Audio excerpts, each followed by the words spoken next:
नमस्कार, मी प्रोफेसर मंगेश खैरे आपल्या यूट्यूब चॅनलवरती पुन्हा एकदा सर्वांचं स्वागत करतो. मित्रांनो, आपण इंजिनिअरिंगच्या नगर नाशिक जिल्ह्यात ऍडमिशन घेण्यासाठी वेगवेगळ्या कॉलेजेसचे प्राचार्यांना आपण आपल्या स्टुडिओमध्ये बोलवत असतो आणि त्यांच्याकडून कॉलेजविषयी पूर्ण ग्राउंड झिरो रिपोर्ट जाणून घेत असतो. सो ज्यांना नाशिकमध्ये sir Visvesvaraya institute of technology म्हणजेच SVIT या इंजिनिअरिंग कॉलेजविषयी ऍडमिशन घ्यायचं असेल तर कॉलेजची सर्व डिटेल जाणून घेण्यासाठी आज आपल्यासोबत कॉलेजच्या प्राचार्यांना आपण आपल्या स्टुडिओमध्ये निमंत्रित केलं आहे. सो मित्रांनो, आपल्या पर्पल आर्ट स्टुडिओ करून आपण प्राचार्य गणेश शिंदे सर यांचं स्वागत करूया. नमस्कार सर. नमस्कार सर, आमच्या पालकांना आणि विद्यार्थ्यांना कॉलेजविषयी तुम्ही सविस्तर सांगाल. पहिल्यांदा संस्थेविषयी सांगा सर. नंतर मी तर ऐकलंय की आपली संस्था फार जवळजवळ स्वातंत्र्यपूर्व काळापासून कार्यरत आहे आणि त्याच्यानंतर मग आपल्या कॉलेजविषयी आणि आपल्याविषयी पण थोडक्यात सांगाल सर. नक्कीच. तर 1950 साली येस सर, आशिया खंडातील पहिला सहकारी साखर कारखाना Padmashri doctor Vitthalrao Vikhe Patil okay sir यांनी स्थापन केला होता. Great sir. त्यानंतर ग्रामीण भागातील शिक्षणाची गरज ओळखून 1964 साली लोकनेते डॉक्टर बाळासाहेब विखे पाटील प्रवरा ग्रामीण शिक्षण संस्था ओके सर या संस्थेची स्थापना झाली. करेक्ट. ही स्थापना कुठे झालेली सर? प्रवरानगर लोणी ओके. येथे झाली. हा, तर सुरुवातीला मुठभर विद्यार्थी सोबत घेऊन बरोबर एका शेडमध्ये प्रवरा पब्लिक स्कूलची सुरुवात करण्यात आली. Great sir. आणि आज प्रवरेमध्ये 42,000 पेक्षा जास्त विद्यार्थी अतिशय उच्च दर्जाचे शिक्षण घेतात. Great sir. व 1 लाखाहून अधिक विद्यार्थी माजी विद्यार्थी अरे बापरे. जगातील वेगवेगळ्या कंपन्यांमध्ये, नामांकित कंपन्यांमध्ये येस सर आपले योगदान देत आहेत. सुंदर सर. सर, आपल्या इंजिनिअरिंग जे आहे SVIT त्याच्याविषयी तुम्ही थोडक्यात सांगाल. Sir Visvesvaraya institute of technology हे अभियांत्रिकी महाविद्यालय मुक्काम पोस्ट चिंचोली, तालुका सिन्नर, जिल्हा नाशिक. नाशिक पासून किती अंतर येतं सर? नाशिक पासून 12 किलोमीटर आहे आणि सिन्नर पासून 9 किलोमीटर आहे. ओके. तर अतिशय निसर्गरम्य परिसरामध्ये महाविद्यालयाची स्थापना करण्यात आली. ओके. तर हे महाविद्यालय 1998 साली स्थापन झाले. Okay sir. आणि आज या महाविद्यालयामध्ये computer engineering, IT, chemical engineering व इलेक्ट्रॉनिक्स अँड कम्प्युटर इंजिनिअरिंग तसेच MBA इत्यादी अभ्यासक्रम आहेत. ओके. सर, प्रत्येक ब्रांचेसला इनटेक किती आहेत आणि अक्रेडिटेशन वगैरे काय आहे कॉलेजचे? कॉलेजचं अक्रेडिटेशन झालेलं आहे. NAAC ने B+ ग्रेडने B+ ग्रेड मिळालेला आहे. ओके. NAACचा. आणि महाविद्यालयाला NAAC ने B+ ग्रेडने अक्रेडिटेशन केलेलं आहे. Okay sir. आणि प्रत्येक ब्रांचचा इंटेक हा 60चा आहे. ओके. सर, सगळ्यात महत्वाचं मी ऐकतो की केमिकल इंजिनिअरिंग जी आपण म्हणूया की खूप क्वचित ठिकाणी असते. सो आपल्या कॉलेजची ती एक खासियत आहे. सो केमिकल ब्रांच विषयी थोडक्यात सांगा सर. केमिकल इंजिनिअरिंग ही ब्रांच मुळात इंजिनिअरिंगची नाही असा गैरसमज बऱ्याच जणांचा असतो. करेक्ट. केमिकल इंजिनिअरिंग म्हणजे केमिस्ट्री. बरोबर. परंतु ते बरोबर नाही. तर केमिस्ट्री म्हणजे लॅबोरेटरी स्केलला जे काही फॉर्म्युलेशन होतं, प्रिपरेशन होतं. करेक्ट. तर त्याला आपण केमिस्ट्री म्हणतो. हो. तो केमिस्टचा जॉब असतो. बरोबर सर.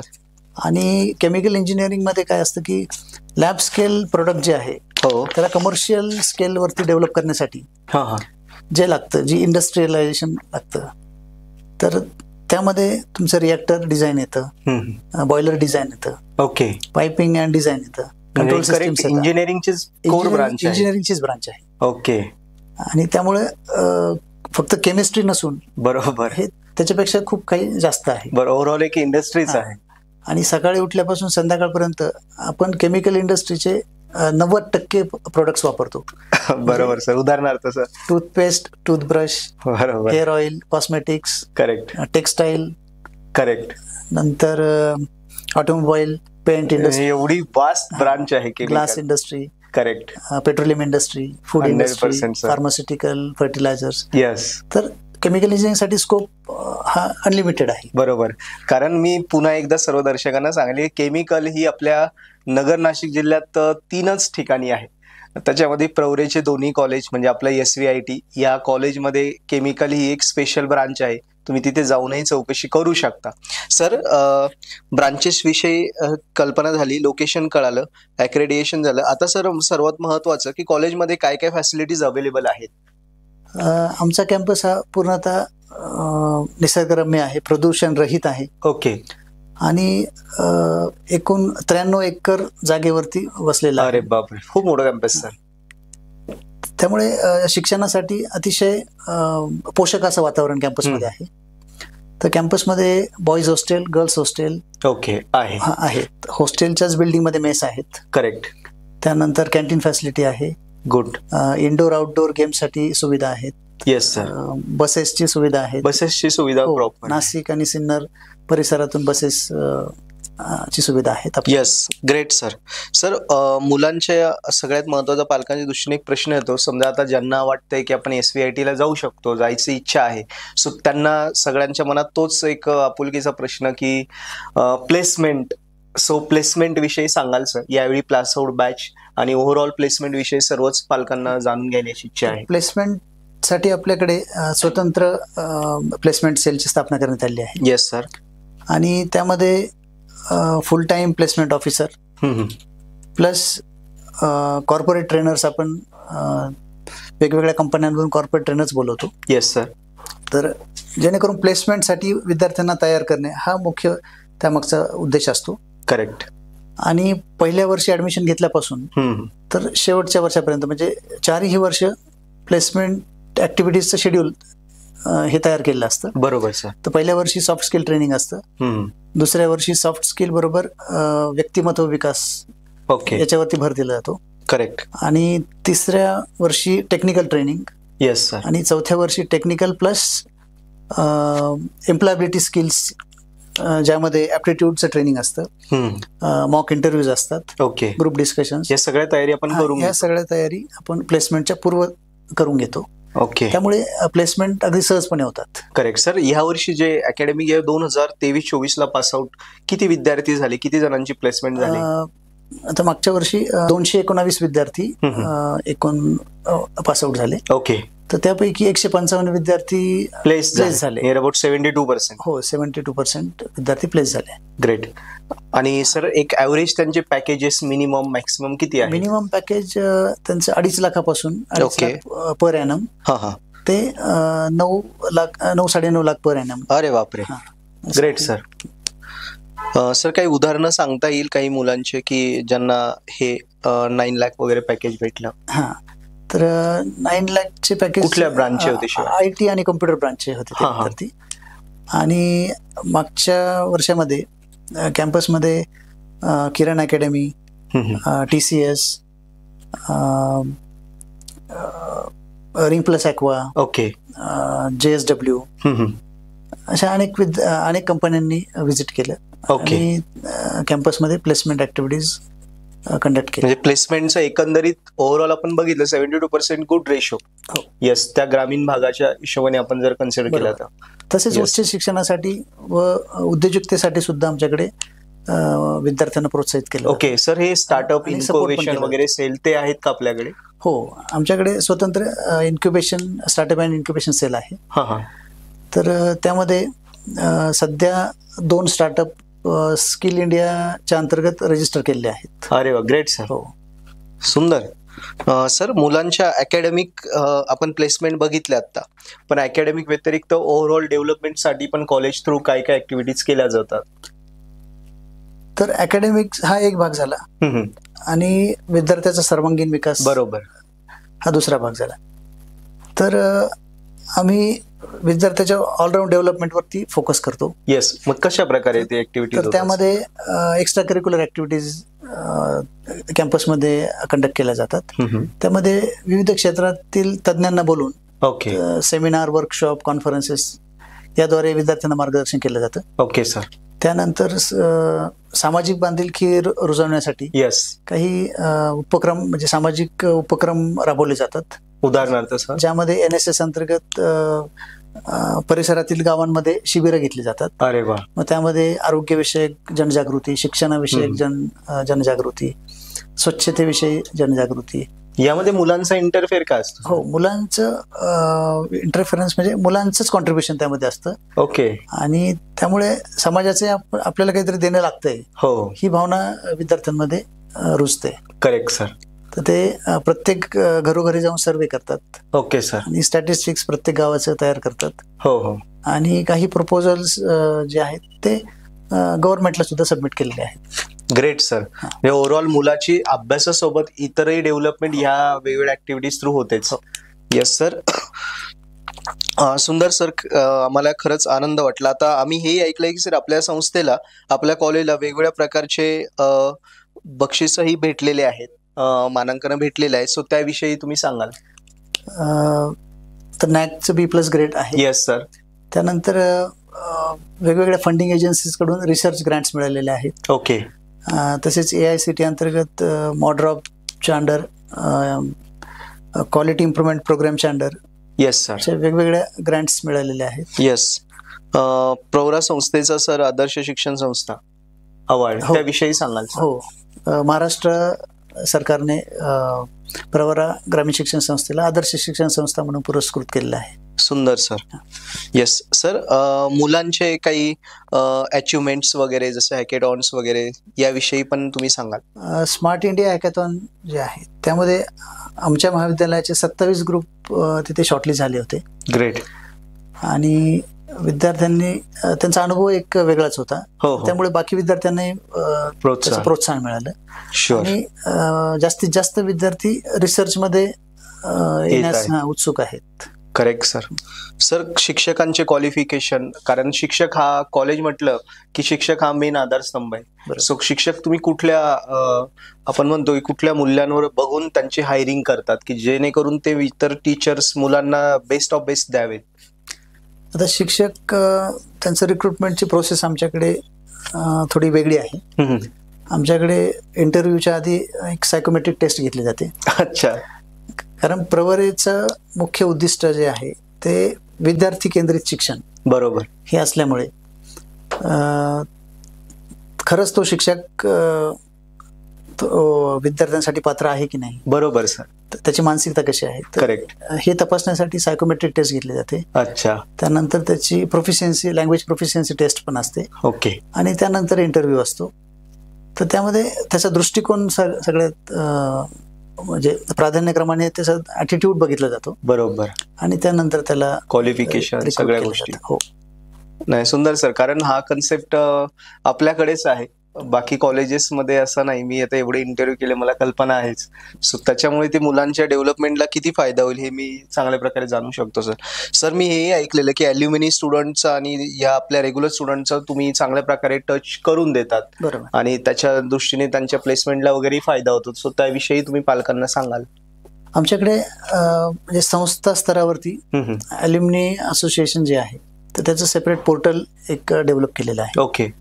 आणि त्यामध्ये प्रवरेतील सर्व स्कूल्स व कॉलेजेसचे विद्यार्थी, माजी विद्यार्थी, अरे बापरे, ते त्यावरती कनेक्टेड आहेत. सुंदर. आणि आमच्याकडे 90% पेक्षा जास्त जो काही रिअल टाइम डेटा आहे. Yes sir. त्यामुळे सातत्याने त्या विद्यार्थ्यांच्या संपर्कात ती महाविद्यालय असतात. करेक्ट. आणि निश्चितच त्याचा प्लेसमेंटसाठी खूप खूप फायदा होतो. येस. सर्व विद्यार्थ्यांना आणि पालकांना पुन्हा एकदा मी दरखास्त करेल की सरांशी बोलल्यानंतर मलाही वाटतंय की SVIT हा इंजिनिअरिंगसाठी नाशिकमध्ये जर तुम्ही बघत असाल, नाशिक सिन्नर भागामध्ये, तर इंजिनिअरिंगसाठी एक बेस्ट ऑप्शन असू शकतो. तुम्हाला अजूनही डिटेल्स लागल्या तर आम्ही खाली डिस्क्रिप्शनमध्ये नंबर पण देऊ, तुम्ही त्यावर कॉन्टॅक्ट करा. आणि मी अजूनही त्याच्या पुढे जाऊन सांगेल की तुम्ही कॉलेजला प्रत्यक्षात व्हिजिट करा. जसं सरांनी सांगितलं आपल्याला ग्रीन कॅम्पस आहेत, वेगवेगळ्या फॅसिलिटीज आहेत.